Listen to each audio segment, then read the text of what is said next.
Welcome back, everybody, to the Tennessee Titans franchise here on Madden 23. In today's episode, we go over our bye week along with our Week 7 matchup here against our rivals, the Indianapolis Colts. Along with this game against the Colts, we'll have our first prospect profiles of the season, in which we will be taking a deep dive into the quarterbacks in this year's upcoming draft class.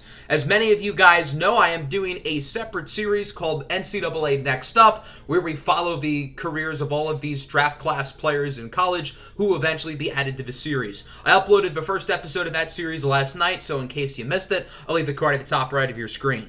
Last episode, we had two games, including one against the Colts, which ended like this. For the ball game, Tannehill heaves it up in the end zone and it's caught for a touchdown!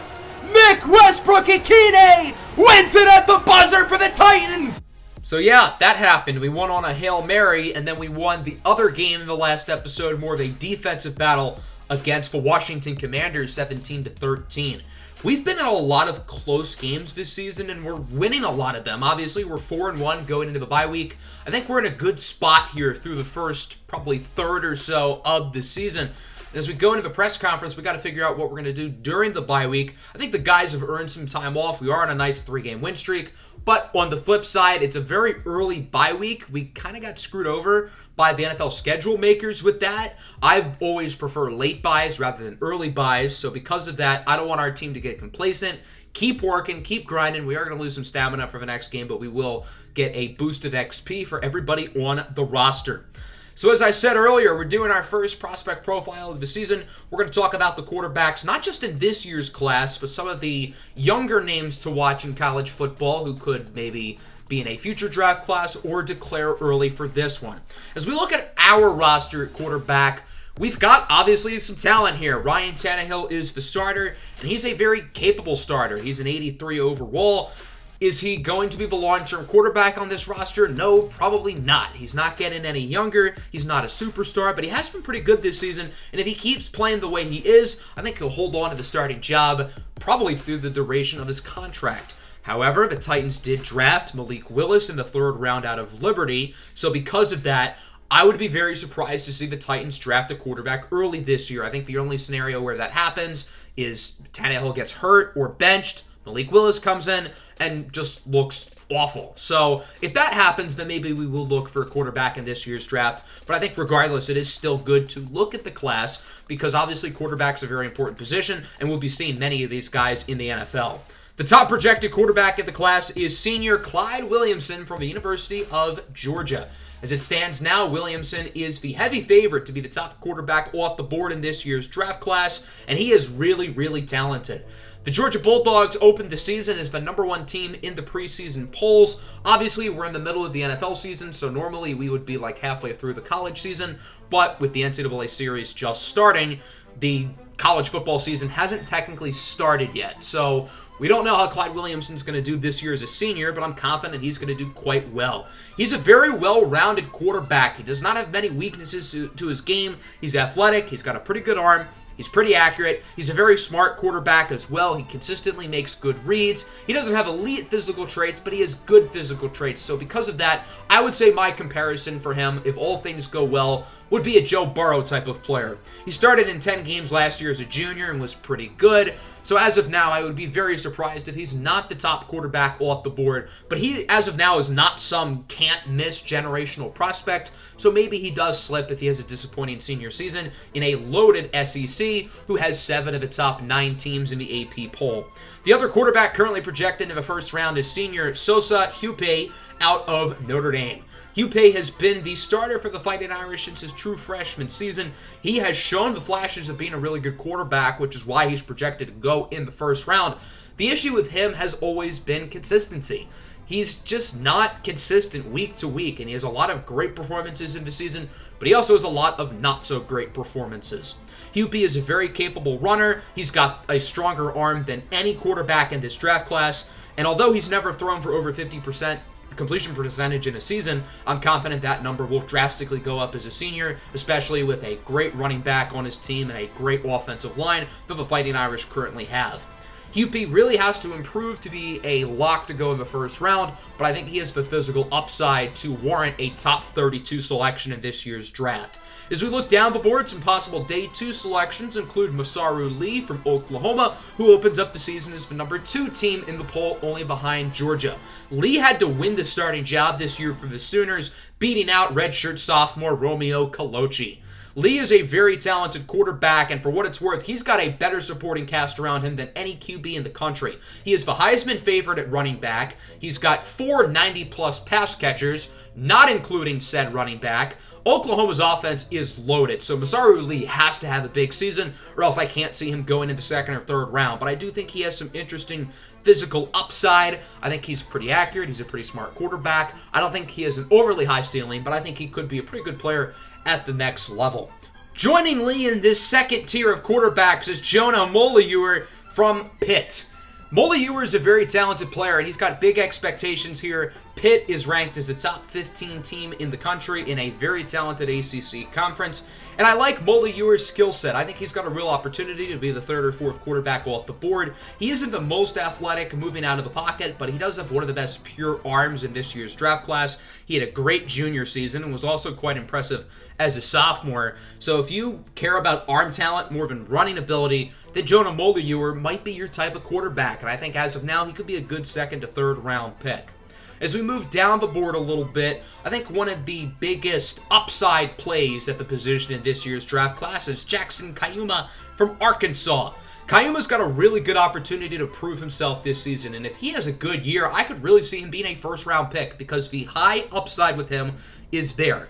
This is his second year as a starter. Last year as a junior, he was pretty underwhelming, but I still see him as a possible third or fourth round pick because of the physical ability. He's very athletic. He's got the arm talent. It's just a matter of putting the pieces together. He's going to play against some of the best defenses in the nation in the SEC, so he's going to have an opportunity to prove himself. If he plays poorly, I think he could go lower than this. If he plays really well, again, would not be surprised to see him go in the first round.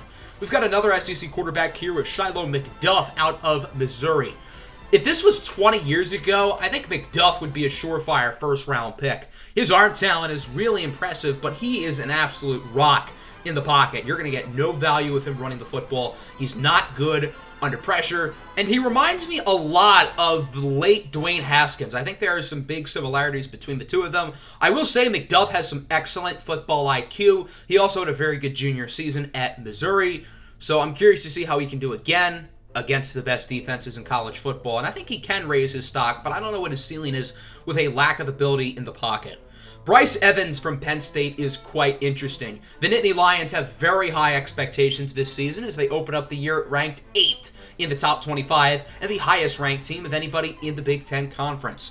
Evans is pretty athletic. He's got good accuracy. I just don't know if he has NFL arm strength. This is Evans' first year as a starter. In limited opportunities, he's been okay. Last year, he was quite good, so we'll see if he can build upon that this year as a senior. Very mobile player. Again, good accuracy. He makes good reads. He just doesn't have elite arm strength. Kind of similar to a guy like Tua Tagovailoa in the sense, but he's a righty. Terry Vilza from Iowa is also quite solid. He's only 5'10", 205 pounds, so he's not the biggest. But we will get to see him with a clean pocket often. The Hawkeyes have maybe the best offensive line in college football, so we'll really get to see what his arm is made of. Vilza is also very accurate. He's pretty mobile, but he does not have elite arm strength. He's a pretty similar prospect to Bryce Evans out of Penn State, who we just talked about, which is why the two of them are in the same tier. Vilza started last year for the Hawkeyes, and he was pretty good. Iowa also has pretty high expectations. They are third amongst teams in the Big Ten, only behind Penn State and Ohio State to open up the season. Behind them, we've got a couple other notable players, including Mason Sweeney, the North Dakota State transfer at Minnesota. Kendrick Brown out of South Alabama is a pretty talented player. And then you've got some more guys down the board like Torin Kluterman out of Wisconsin. He's pretty solid as well. And Nathan Bruns from Michigan State isn't too bad as well, although he is very skinny at only 160 pounds. I think with these players alone, it's a pretty weak quarterback class. Maybe not as weak as last year because there is a top-level guy with Clyde Williamson, but this is not some elite QB class. But that's not a big deal. All of these guys are seniors. All of these guys will for sure be in the class, but that doesn't include the underclassmen. I didn't put any of them in the draft class yet because it's too hard to figure out who will enter the draft, but we are going to talk about some guys who are draft eligible this year, and even if they don't declare, they will be names to watch for future seasons. The top of this list includes Cade Hutchinson from Clemson. I think if Hutchinson does choose to enter the draft, he will be the top quarterback off the board, even ahead of Clyde Williamson. Hutchinson does not have game-breaking arm strength, but the rest of his game is super good. He's been unbelievable in his first 2 seasons at Clemson and would for sure be probably the number 1 pick. Genesis Moon from Florida is very interesting. He's got some of the best arm talent in the country in terms of arm strength and really good accuracy. Moon has only started 1 game in his collegiate career so far, in which he was actually pretty solid. He's got a big opportunity this year with a loaded offense at Florida. Bartholomew Blunt out of Michigan is also very interesting. He is super well-rounded, no major weaknesses in his game. He's a little bit turnover prone. He did have double-digit interceptions last year as a sophomore, so he has to clean up some of those mistakes. But I think he's a real breakout candidate this year for the University of Michigan. Sidney McDonald out of Auburn is a guy who I think will be NFL ready going into next season. McDonald threw for 40 touchdown passes a season ago, which was amongst the league leaders in all of the FBS. McDonald opens up the season currently 3rd on the Heisman watch and is a guy who should be really, really good this year for the Tigers. Marco Prince is also an interesting breakout candidate as well. He's gotten limited playing time for the Gamecocks and hasn't been all that impressive, but I think he's going to have a really good sophomore season. He's got some great receivers on his team, including possible first-rounder Bryson Smith. Arizona quarterback Kareem Kamara is in pretty much the same boat of Marco Prince. He's a young sophomore quarterback, first year as a starter, and just like Prince, he is a possible first-round receiver on his team with senior Scotty Piggins, who had nearly 1,500 yards a season ago with the previous Arizona quarterback. Kamara's only thrown 15 passes so far, 2 of which did go for touchdowns. A more proven player is Romano Fargnoli out of Syracuse. He opens up the season currently in 4th place on the Heisman watch. He doesn't have any redeeming traits as an NFL prospect, but I think he could be a guy who could be a mid-round pick in a few years. Bryson Byrne out of Alabama is very, very talented. First-year starter, played a little bit last year, and he was actually really impressive. I think he's going to be a first-round pick in a season or 2. It just depends on when he enters the draft. And then there are some guys who also have not played any college ball at all, including sophomore quarterback Benedict Sparrow out of the University of Texas. He's going to be their starter this year, and I think he'll be really good. Romeo Colochi out of Oklahoma lost the QB battle to Masaru Lee, so because of that, I cannot see him declaring for the draft, but if he does, I think he's good enough to get picked. Benjamin McKenzie from Tennessee, also a first-year starter, also a very talented player. Barrett Cherokee out of Oregon, another first-year starter for the Ducks. The Pac-12 is pretty weak, so I think he's got a really good opportunity to break out on a very talented Ducks offense. So there you go. That's the quarterback class, along with some other names to watch out for of players who could possibly enter the draft as underclassmen. So now let's talk about our Week 7 matchup here against the Indianapolis Colts. These are the results in Week 6. The Colts ended up defeating the Jaguars, so Indianapolis wins their 2nd game of the season. That's very relevant for us because the Jags losing is good. So despite not playing, it's still a good week for us because we are now in sole possession of 1st place in the division.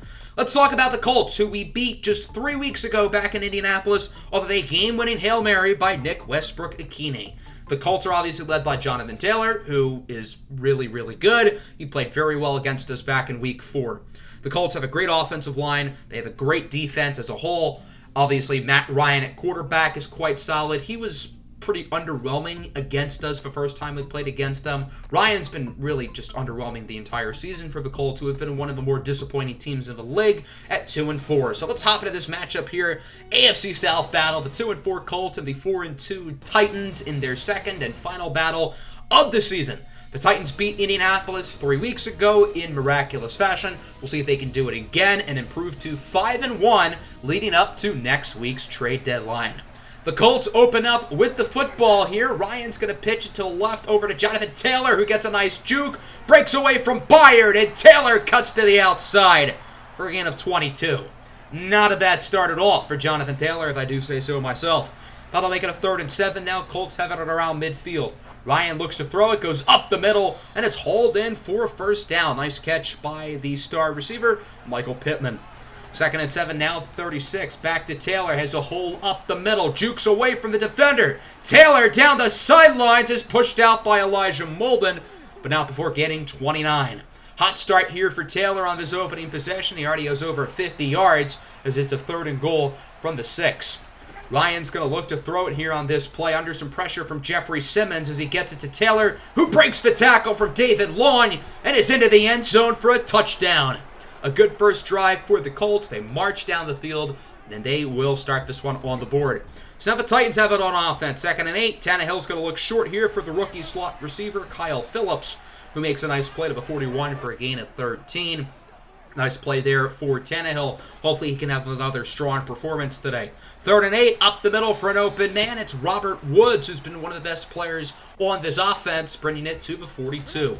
So far, so good on the opening drive for the Titans as it's a play-action fake. Short throw for King Henry. He will blow through the defender to the 29-yard line. Tannehill's completed 3 passes today. They've all gone for first downs. 3rd and 6. Tannehill looks to throw it, and he's intercepted! It's picked off by the defense. What a play by the Colts secondary to snag that one away. Rodney McLeod, the veteran safety, picks off Tannehill. That's just Tannehill's 2nd interception all season, and the Colts get it back in the Titans' red zone. 2nd and 10. Pittman gets by Fairley, shrugs away from Byard, and gets a huge gain to the 50 for a gain of 33 yards. Nice play from Pittman, who was pretty quiet in the Week 4 matchup between these two teams. 2nd and 10. Matty Ice has an open man. It's Pittman, who has continued to dominate this game, getting 18 more yards. And so that'll wrap up the first quarter. Not a very good start for the Titans. They allow a touchdown. They turn over the ball in the red zone. And now the Colts are in their red zone as we kick off the second quarter. First play from scrimmage of quarter number 2. Ryan will fake the jet sweep. Handoff for Taylor, and he is smothered in the backfield for a loss of 4. Bud Dupree and Zach Cunningham are there for the play. Cunningham has been an absolute animal on this defense. He has been so good for Tennessee. Towards the top of the league in tackles for loss this season. Is on 3rd and 8. It's a strip sack picked up by the Colts. Harold Landry was there in the backfield to force the fumble. A couple other defenders were there as well. So that'll force the field goal team to come out. 37-yard attempt for Blankenship, and it's blocked. Roger McCreary got a hand on it, and it's picked up by Kevin Byard, who has nothing but green grass ahead. He's going to take it for a field goal block touchdown, showboating into the end zone. This game is tied at 7. A special teams touchdown from the defense. The rookie corner, Roger McCreary, with the blocked field goal, and Kevin Byard takes it to the house. That's the Titans' 3rd non-offensive touchdown of the season. They had a kick return back in Week 1. They had a strip sack, scoop, and score back in Week 4 against the Colts. And now they get another one here against Indianapolis. Kevin Byard was dancing all the way from the 20-yard line. That's how far ahead he was from everybody on the Colts. A massive shift of momentum, and this game is tied at 7. The Titans needed something to go their way, and they finally get it. So the Colts have it back after the field goal block as Ryan gets it back to his favorite target, Michael Pittman, for 14 more yards. The Colts offense has dominated time of possession, and they've had a few really good drives so far today. Following play, Ryan will go short. It's caught by Jonathan Taylor, who breaks the tackle from Cunningham, jukes away from 3 defenders, and is pushed out at the opposing 34 by Kevin Byard. Matt Ryan's been really good today, 12 for 15, a touchdown. He's been very impressive. 3rd and goal at the 3. Ryan looks to throw it once again. He has all the time in the world, and he will connect with Paris Campbell for a touchdown. Campbell racked up over 130 yards when these two teams played against each other 3 weeks ago, and the Colts are back on top 14-7. The Titans have only had 1 offensive possession today, which ended in a turnover. Hoping for a better one here, King Henry with his longest run of the year, bringing it to the Indianapolis 43. A big gain for Derrick Henry that'll move the chains for a Titans first down. 3rd and 3. Back to Henry. He is smothered in the backfield. Bobby Okereke brings him down. 4th and 8. The Titans are going to bring out the field goal team. 55-yard attempt for the big fella, Randy Bullock, who has not missed a field goal all season. He remains perfect. Bullock 3 for 3 on field goals from beyond 50 yards out this season, and the Titans cut the lead within 4. So it's now 14-10. The Colts have it back from the 44-yard line with under a minute left in the half. Ryan's going to look to throw it up the middle as he gets it over to Paris Campbell, breaking tackles for a first as the Colts call their second timeout. From the 16-yard line, the Colts are back in the red zone. All 4 of their offensive drives, they've either scored or positioned their special teams to score, and did not as this pass is intercepted. Amani Hooker picks it off. There's a flag on the play, and it's on the defense. Roughing the passer, a late hit against Taco Charlton. You could not have those after the play penalties that will lead to the Colts getting a new set of downs and keeping the football off of the turnover. 3rd and goal, Ryan throws it away, so at least the Colts don't get a touchdown out of it, but still, that penalty robbed the Titans from a turnover and maybe an opportunity to score some more points before halftime. Field goal attempt from Blankenship is good, and so that'll wrap up half number 1 here in the Music City. 17-10 your score. The Colts lead the Titans. Indianapolis has outsnapped Tennessee today, 40-16. Let's get our halftime report around the rest of the league. Take a look at what's going on in the other 1 o'clock games here in the National Football League as we start with our rivals down south. The Jacksonville Jaguars facing off against the 1-5 New York Giants. Jacksonville got off to another hot start today as Trevor Lawrence, continuing his great season, would connect with the veteran wideout Marvin Jones for a nice touchdown. The Giants are keeping it competitive, though. They have 14 points, including this touchdown run by Saquon Barkley, and the Giants are right in there as they only trail by 3. 14-17 your score. The Titans need all the Jaguar losses that they can get, so go Giants, go. In Carolina, the Panthers have been the biggest pleasant surprise of the season at 5-1, but they have gotten a sweet taste of reality today. The Bucs lead Carolina 21-3 with a pair of touchdowns from Tom Brady, one over to Chris Godwin, the other one to Mike Evans, who has 7 catches for 82 yards, including this late second quarter score. 21-3, Tampa Bay leads the Carolina Panthers, who may be finally coming back down to earth after their shocking start to the season. And in Baltimore, 4-2 Cleveland, 4-2 Baltimore, 2 of the better teams in the AFC. It's a very competitive one. This game tied at 14. Lamar Jackson's been a little bit inefficient, but he had a great throw here to Devin Duvernay for a score. But Cleveland would quickly respond late in the first half with this touchdown pass from Jacoby Brissett over to David Njoku. Brissett has thrown for 2 scores today. He was also intercepted by the rookie Kyle Hamilton. As we near the end of the first half in this one, tied at 14. Sounds like a really good game going on down there in Baltimore. So as we look at the game plan here for the second half, I think we need to focus on throwing the ball. Ryan Tannehill's been a little bit inefficient. Obviously, we also want to focus on running the ball as well. But a 25 passer rating in the short game, not pretty. Jonathan Taylor has been really good so far, but so has Matt Ryan. And the Colts have thrown the ball a lot more than they've ran it. So I think we should really focus on stopping the pass. And if we can do that, hopefully the run defense can play well enough to help us come back in this game. The Titans open up the second half on offense. 2nd and 17. Tannehill with a nice throw over to the tight end Austin Hooper. So despite an early drive holding penalty by Jamarco Jones, it's not going to matter because the Titans would move the chains anyway. Following play, Tannehill drops back in the pocket, and he will connect with Robert Woods once again, who brings it to the 43. Tannehill 6 for 9 on the day. Nice. 3rd and 10 now from the 33. Tennessee getting pretty close to field goal range as Tannehill goes short for the rookie out of Arkansas, Treylon Burks, who gets 17. Burks was very good to start this season. He's been a little bit quieter the past couple of weeks, including today. 2nd and goal. Henry stiff arms the defender, and he is in for a score, and this game is tied at 17. Ken Henry with his 5th touchdown of the year, continuing another fantastic campaign, and this one is knotted up at 17. The Colts have it back after a long Tennessee drive that lasted 14 plays, just 2 less than the amount of snaps they had in the entire first half. On 3rd and 10, it's caught by Mo Alley-Cox, who does not get the first down. He stopped short on the play by Zach Cunningham. Good tackle by Cunningham, who continues to be so good this year. Titans have it back, 3rd and 10. Screen for Melton, who finds his way for a first down. I know it hasn't been pretty so far with Bo Melton, but that was a really nice play of around 16 yards. 3rd and 1, Tannehill keeps it on the read option, and he is shy of the first down marker, wrapped up by Jackrabbit Janoris Jenkins. That'll wrap up the 3rd quarter. All things considered, a pretty good quarter of football for the Titans as they had a touchdown, and this game is tied at 17. What are the Titans going to do on 4th and short? They could go for it, but they also could punt it, and they decided to play it safe. So the Colts have it back, 2nd and 9. Ryan's going to look short over to the slot receiver Cole Beasley, who brings it to midfield. Ryan continues his very efficient day in the air, and the Colts move the chains. 7.5 minutes to go in regulation. Ryan's going to drop back in the pocket again under a little bit of pressure. Flag on the play as it's caught by Alley-Cox. That looks like another late hit. The Titans' pass rush has honestly been, for the most part, pretty disappointing this season. Obviously, Jeffrey Simmons has missed some games, but even with Simmons healthy today, that's Taco Charlton's 2nd roughing the passer penalty of the game. He's got to be more disciplined than that. from the 29-yard line. Short throw caught by the tight end, Mo Alley-Cox again, who brings it into the red zone. And the Colts look to be capitalizing off of the late hit by Charlton, who has not been a very good free agent signing since Jeffrey Simmons got injured back in Week 3. 2nd and 7.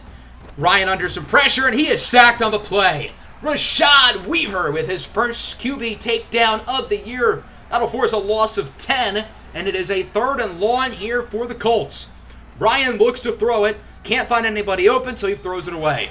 Good coverage there by Tennessee. That'll bring out the field goal team. It's Rodrigo Blankenship from 41. He's 1 for 2 on field goals today. His first one was, of course, blocked by McCreary. This one is up and good. So the Colts take the lead about halfway through the first quarter. The offense has had a few game-winning drives, including one 3 weeks ago against the Colts. It's time for another one. Let's see what they can do. 2nd and 7. Tannehill looks to throw it on the curl route. What a catch by Traylon Burks, who brings it to the 38-yard line.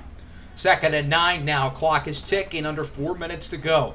Tannehill looks to throw it. He's under pressure, dancing to the pocket, and he is sacked by DeForest Buckner. Doesn't lose any yards, but it will be registered as a sack. 3rd and 10. Tannehill play action fake. Looks to throw it. He has an open man. It's Austin Hooper. What a great throw by Tannehill, making sure the defender, Darius Shaquille Leonard, was unable to make the play. Now past midfield, under 3 minutes to go. Tannehill's going to look downfield. It's caught by Westbrook-Akine, who has 14 more. The Titans are in field goal range as we're now at the 2-minute warning. Field goal ties the game. That wouldn't be a failure on this possession for Tennessee, but obviously they would love a touchdown and love an opportunity to take the lead. 2nd and 3. Tannehill looks to throw it. He has an open man up the field. It's Robert Woods who has it inside the 10. Nobody covered Bobby Trees, and the Titans are back in the red zone. 1st and goal at the 10. Tannehill looks to throw it under pressure. He's intercepted! Kenny Moore picks off the pass, and Ryan Tannehill's been intercepted for a 2nd time today. I don't think that was a bad read. That was just a really bad throw. And to Tannehill's credit, he was under pressure. But if you look at it from this angle, he literally threw that right into Kenny Moore's hands. Just a bad, bad pass. Both of Tannehill's interceptions today were in the red zone. Can't be turning the ball over when you're that close to scoring. So now the Colts have an opportunity to chew the clock and finish this game. 2nd and 8. Jonathan Taylor gets the first down. Takes a shot from Cunningham. But that's going to wrap this one up. The Colts would continue to run the clock out, and the Titans would never get the ball back. Indianapolis steals this one away from Tennessee, 20-17. You cannot turn the ball over twice in the red zone and expect to win this game. Certainly Ryan Tannehill's worst performance of the season, and that obviously raises the quarterback dilemma. When is Malik Willis going to get a bigger opportunity? He's gotten some snaps each week, but if Tannehill has more performances like this, then maybe we will have to consider benching him for the rookie. Matt Ryan, on the other hand, was very good. He had probably his best game of the season for the Colts. Jonathan Taylor and Derrick Henry were both pretty solid. I thought the run blocking for us was pretty bad, so the fact that Henry had that many yards per carry just shows how good he is. Michael Pittman was very good in the air. Zach Cunningham continues to be an absolute machine. Sacks for Landry and Weaver. Buckner had one for the Colts, and of course, a pair of interceptions. One from Rodney McLeod in the first quarter, and one from Kenny Moore to win the game. We did have an awesome block kick from Roger McCreary, which led to a touchdown by Kevin Byard, so that was fun. Looking at some of the scores around the league, the Browns scored 52 against the Ravens. The Jaguars beat the Giants barely, so the Jags are now 5-2, a half a game ahead of us in the AFC South. The Broncos just lost their first game of the year, and the Steelers just won their first, which means no teams in the NFL are undefeated or winless. So the 72 Dolphins, the 08 Lions, and the 17 Browns can all relax because nobody's joining them. Next episode is Week 8. That means it is the trade deadline. At 4-2, we are expected to make this team better for the short term, but also hopefully for the long term as well. We'll be talking about some other possible moves around the league, and we may even play 2 games as well next week. We start with the Texans, a big opportunity to rebound, and then after that, our schedule gets really, really hard. We got some really good opponents like the Chiefs, the Broncos, and the Packers coming up, so we've got to win this game against Houston before our rough stretch. That'll wrap up the episode. I hope everybody enjoyed. Let me know what you thought of the prospect profile and the game down below in the comments. Peace out. Tighten up.